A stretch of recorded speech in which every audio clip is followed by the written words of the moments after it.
हाँ जी, तो अभी तक क्या किया है, पलीन टू पैरामाउंट की जो वोकैब्युलरी का पार्ट था ना, वो सारा पूरा कर दिया, इडियम्स का भी कर दिया, ठीक है? अगर आपने नहीं देखा तो देख सकते हो, यूट्यूब पे है वो मेरे चैनल पे। और इसके साथ अभी जो मैंने स्टार्ट किया है, जो बुक है ना ब्लैक बुक, उसके अंदर जो वोकैब्युलरी है, ठीक है, वो वाला पार्ट अब अभी यहाँ पे शुरू किया है। रोज का 1 पेज करेंगे, इस पे ज़्यादा 1 पेज पे ज़्यादा है नहीं, मान लो कोई 17 से 20 तक वोकैब्युलरी होगी जो रोज की हम करेंगे, ठीक है? ये आपको फ़ायदा देगी आपके आने वाले एग्ज़ाम्स के अंदर, चाहे वो टीचिंग है, चाहे नॉन टीचिंग है, दोनों के लिए ही। तो एक बात और, जभी भी तुम आज जैसे तुमने आज पहला दिन है, आज पेज पूरा कर लिया, ठीक है? तो जब नेक्स्ट पेज करोगे तो पिछला ज़रूर रिवाइज़ करना।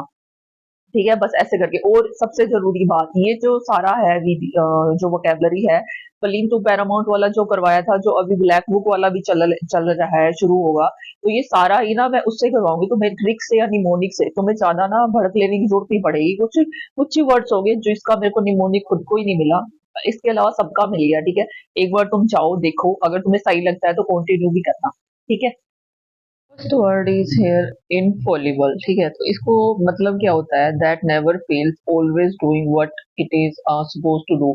मतलब ऐसा इंसान जो कभी फेल नहीं होता, ठीक है, और वो हमेशा वही चीज करेगा और जो उसको करनी चाहिए, ठीक है।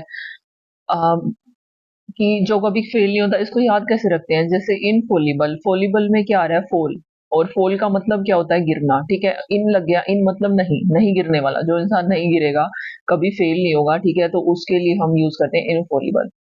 मीसोगाइनिस्ट, इसका क्या मतलब हुआ, person who dislikes all women, जो इंसान सारी औरतों से घृणा करता है, नफरत करता है, उसको बोलते हैं, ठीक है? तो अब इसको याद कैसे रखना है, देखो, इसके अंदर रूट वर्ड है मीजन, MISN, ठीक है, MISNES ऐसे कुछ है। तो इसका मतलब होता है हेट। जब भी तुम्हें ये मीजन मीजो ये दिखे ना, तो इसका मतलब समझ आना कि उसका मतलब क्या हो जाएगा, हेट हो जाएगा। हेट किससे कर रहा है, गायनी, वो तो ना गायनोकोलॉजिस्ट, जो ये औरतों की जो डॉक्टर होती है उसको गायनोकोलॉजिस्ट बोलते हैं ना, गायनी गायनी करते रहते हैं ये लोग। तो वो क्या हो गया, घृणा करना, किससे करना, गायनी से करना, मतलब जो औरतें हैं उनसे घृणा करना, ठीक है। नेक्स्ट है फिलैंथ्रोपिस्ट। अब इसका पहले मतलब जान लेते हैं, फिर उसके बाद मैं इसको याद करवा दूंगी। A rich person who help the poor and the those in need, specially by giving money. मतलब जो लोग नीड में हैं, ठीक है, specially in terms of money, जिनको पैसों की ज्यादा जरूरत है, ठीक है, उसके लिए होता है फिलैंथ्रोपिस्ट। अब देखो, जब भी थ्रोप आ जाए ना, THROP, इसका मतलब हो जाएगा ऑल मैनकाइंड, जितनी भी मैनकाइंड है उसके लिए हम यूज करते हैं थ्रोप। और जब भी ये फिलन आ जाए ना, PHIALN, इसका मतलब हो जाएगा कि प्यार करना, ठीक है। अब प्यार करना, ये फिलन आ गया, प्यार करना, और थ्रोप आ गया। थ्रोप क्या है, ऑल मैनकाइंड, मतलब किससे प्यार करना, पूरी जो मैनकाइंड है उससे प्यार करना, ठीक है। तो मतलब जो हेल्प करेगा वही हेल्प करता है ना, जिसको दूसरों से दया आती है, जिससे प्यार होता है, उस वही जना हेल्प कर सकता है, सबके बस की बात भी नहीं है। नेक्स्ट है मिज़ान्थ्रोप। अब देख लो, अगर तुमने ये दोनों अच्छे से समझ लिए ना, तो ये तुम्हें आराम से समझ आ जाएगा। पहले इसका मतलब देख लो, मिज़ान्थ्रोप का मतलब होता है अब ऐसा बंदा जो सबसे ही नफरत करता है, मतलब पूरी जो मानव जाति है उससे ही नफरत करता है, उसको बोलते हैं मिज़ान्थ्रोप। अब तुम्हें मीज़न का मतलब यहाँ पे बताया था ना, मीज़न का मतलब क्या होता है, हेट, टू हेट, किसी से हेट करना। थ्रोप का मतलब इसमें बताया था, थ्रोप का मतलब होता है मैनकाइंड, जितनी भी मानव जाति है वो, ठीक है। तो अब मीज़न और थ्रोप मतलब क्या, हेट करना, किससे हेट करना, सारी जाति से हेट करना, मानव जाति से हेट करना। ओके। नेक्स्ट है ब्यूरोक्रेसी। इसका मतलब हुआ a system of government in which there are a large number of state official who are not elected. मतलब एक ऐसी गवर्नमेंट, ठीक है, जिसमें बहुत सारे लोग होते हैं स्टेट के, ठीक है, पर वो इलेक्टेड नहीं होते, चुने नहीं गए होते, उसको बोलते हैं ब्यूरोक्रेसी। अब देखो, ये होता है ना, हम ब्यूरो में जाएंगे, काम करवाएंगे, ठीक है, तो रिलेटेड टू गवर्नमेंट, बस याद रख लेना, एक दो बार पढ़ना, दिमाग में रह जाएगा। Cannibal, a person who Yeats human flesh, जो इंसान जो इंसानों का मांस खाता है उसको बोलते हैं कैनिबल। अब देखो, कैन कैन मतलब कोई, जब वो कोई काम करने की किसी में एबिलिटी होती है तो हम उसके लिए कैन यूज करते हैं ना, तो कैन, ठीक है, किस चीज की एबिलिटी है, ह्यूमन फ्लैश खाने की, मानव जाति को खाने की एबिलिटी है। नेक्स्ट है क्लस्टरफोबिया। इसका मतलब हुआ an extreme fear of being in a small confined place, कि एक्सट्रीम बहुत ज्यादा क्या होना, डर होना। कैसा डर होना, एक छोटी सी जगह पे बंद हो जाते हैं ना लोग, उनका दम घुटने लग जाता है, तो वो क्लस्टर फोबिया होता है। देखो फोबिया जब भी लिखा हुआ है तो समझ आना है रिलेटेड टू कोई ना कोई डर है। और कौन सा डर है? क्लस्टर फोबिया, मतलब एक छोटी सी जगह पे बंद हो जाने के डर को क्लस्टर फोबिया बोलते हैं, क्लस्टर। अब देखो क्लस्टर क्या होता है, ये होता है ना क्लस्टर, एक ग्रुप को क्लस्टर बोलते हैं। कि स्कूल का क्लस्टर है, बड़े बड़े लोगों का क्लस्टर है, मतलब एक ग्रुप हो गया, मतलब वो एक ग्रुप कहाँ बैठेगा, कमरे में बैठेगा, तो उनको क्या है, डर लगता है, फोबिया है, ठीक है, ऐसे थोड़ा बहुत याद रख लेना। नेक्स्ट है egoist, a person who thinks he or she is better than other people and who thinks and talks too much about himself or herself। कि एक ऐसा इंसान जो सोचता है कि मैं ही सबसे अच्छा हूँ और हमेशा खुद के बारे में ही बातें करता रहता है, उसको बोलते हैं ईगोइस्ट। इसको याद कैसे करना है? ईगो क्या होता है? घमंड होता है, ठीक है। ईगो किस चीज का ईगो है? आई का ईगो है, मतलब उसको खुद पे ईगो है, खुद के बारे में ही प्रेस करता रहता है दिन भर। Okay, next is elegy. Elegy का मतलब हुआ, ये अगर तुम लिटरेचर के बंदे हो तो तुम्हें पता होगा, एलेजी वो होता है किसी कोई इंसान जब मर जाता है ना, तो उसके लिए जो गाना गाया जाता है, ठीक है, या पोइम लिखी जाती है, उसको बोलते हैं एलेजी। एपिलोग, एपिलोग अब speech at the end of a play, book और फिल्म, मूवी, ठीक है। एक ऐसी स्पीच जो बुक के एंड में होगी, ठीक है, या बुक की, मूवी की, प्ले की लास्ट में होगी, ठीक है। और जो प्रोलोग होता है, प्रो और LOGUE, प्रोलोग होगा जो पहले होगी। प्रो मतलब पहले, एपी मतलब बाद में, ठीक है। प्रो को याद रख लो प्री से, प्री मतलब पहले होता है ना, और एपी में आ रहा है, ई आ रहा है, एंड हो गया, मतलब एंड में जो स्पीच होती है वो।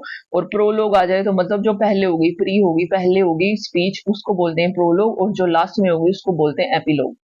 Next is एपिटैफ। इसका मतलब हो जाएगा inscription on uh tombstone.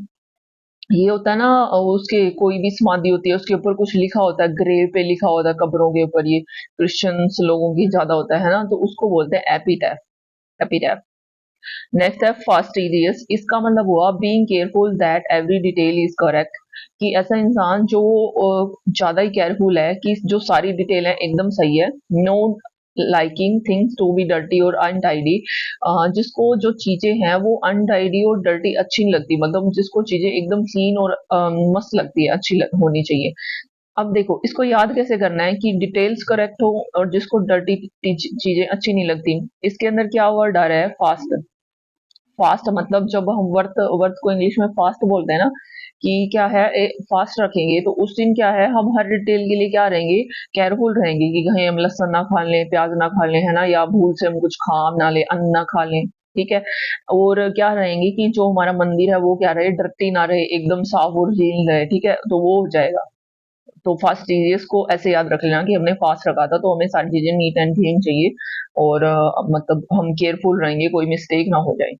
Inevitable, इसका मतलब हुआ that you can't avoid prevent. कि